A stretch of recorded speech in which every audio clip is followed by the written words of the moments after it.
Minu tee Eesti ja soome-ugri keeleteaduse juurde sai alguse täpselt 20 aastat tagasi ja tol ajal oli see hästi lihtne ja loomulik valik. Esiteks osalesin ülikoolieelsel kevadel vabariiklikul eesti keele olümpiaadil ja see andis hea võimaluse saada tuttavaks juba mitmete tulevaste õppejõududega.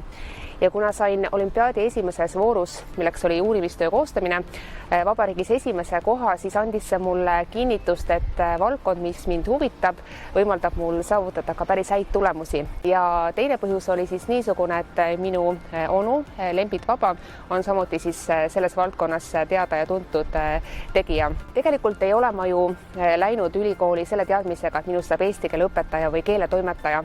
Ometi oli mul juba siis vaist, et see eriala on laiem, kui selle nimetus alguses mõista annab ja need järgnevad 20 aastat on andnud kinnitust, et mul oli õigus.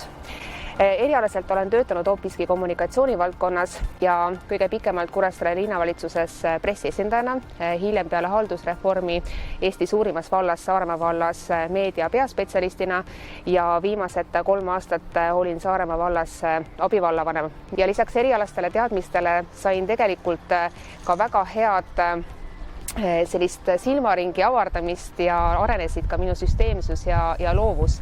Kui ma kusagil seltskonnas räägin oma haridusest või küsitakse ka minu käest, et mis on minu eriala ja kui ma ütlen, et ma olen õppinud soome-ugri keeleteadust, siis see on kindlasti miski, mis äratab tähelepanu ja tekitab ka minu hinnangul teatavat austust. Ja tulevastele tudengitele soovin öelda seda, et kindlasti ma olen hea näide sellest, kuidas seesama eriala, mis võib-olla külalt tundubki väga ugri-mugri, on võimaldanud võtta ette palju suuremaid väljakutseid. Kui ma saaksin minna ajas ligi 20 aastat tagasi ja anda endale mingisuguse soovituse, siis ma soovitaksin kindlasti rohkem praktiseerida. Tänasel päeval on selleks väga palju häid võimalusi, näiteks ka erinevad tööampsud, et ma kindlasti soovitaksin endal seda sorti enesekindlust koguda ise omal käel.